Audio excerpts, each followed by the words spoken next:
C'est officiel, One Piece c'est fini, ou du moins sa domination au niveau des ventes des mangas. Pour la première fois depuis des années, la série a été dépassée par une autre qui est sortie le même jour qu'elle. Ajoutons à ça qu'il y a eu plein de grosses sorties cette semaine, comme par exemple Blue Lock, Call of the Night et son tome final, ou encore Les Carnets de l'Apothicaire. Mais avant de passer à la 30e place de ce classement, on va faire un petit point sur les petites surprises de l'Oricon, avec tout d'abord Free Ren qui nous fait un retour remarqué. Il profite bien de la fin de diffusion de son anime pour voir quelques de ses tomes réapparaître. Autre mention honorable, Ennalu, l'un des tout nouveaux gros hits du moment au Japon, qui voit son premier tome sorti en juin dernier faire son retour dans le classement. D'ailleurs, il aurait pu figurer dans le top 30 si le volume des ventes n'avait pas été assez exceptionnel cette semaine. Rentrons dans le classement avec le 30e tome de Twilight Banana Cocoon qui nous fait une semaine relativement correcte. L'édition spéciale du 20e et dernier tome de Call of the Night a vu la quasi-totalité de ses exemplaires partir en un peu moins de 2 semaines, même si apparemment un nouveau tirage en très faible quantité devrait réapprovisionner les boutiques au Japon. Malgré son adaptation anime, l'édition papier de Solo Leveling ne voit pas ses ventes se faire booster et nous fait un démarrage classique.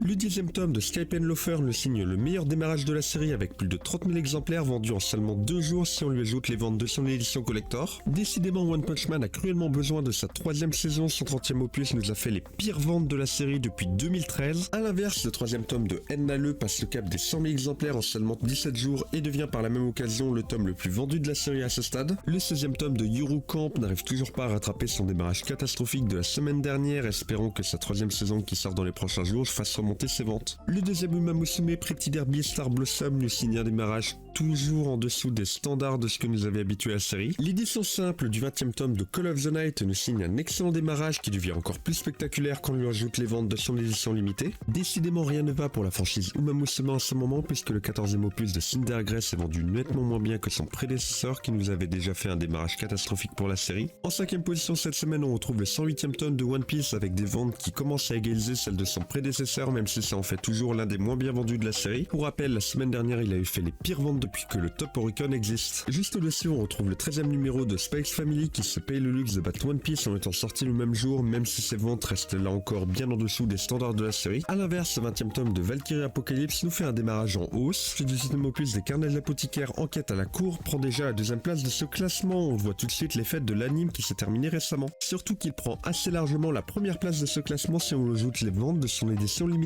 Et enfin, pour sa 10e journée de vente, le 28e tome de Blue Lock prend la première place de ce classement, même si ses ventes restent légèrement en dessous de son prédécesseur. On en a fini pour aujourd'hui, je vous donne rendez-vous demain, quoique peut-être après-demain pour un manga actu un peu particulier. Abonne-toi pour plus d'actu.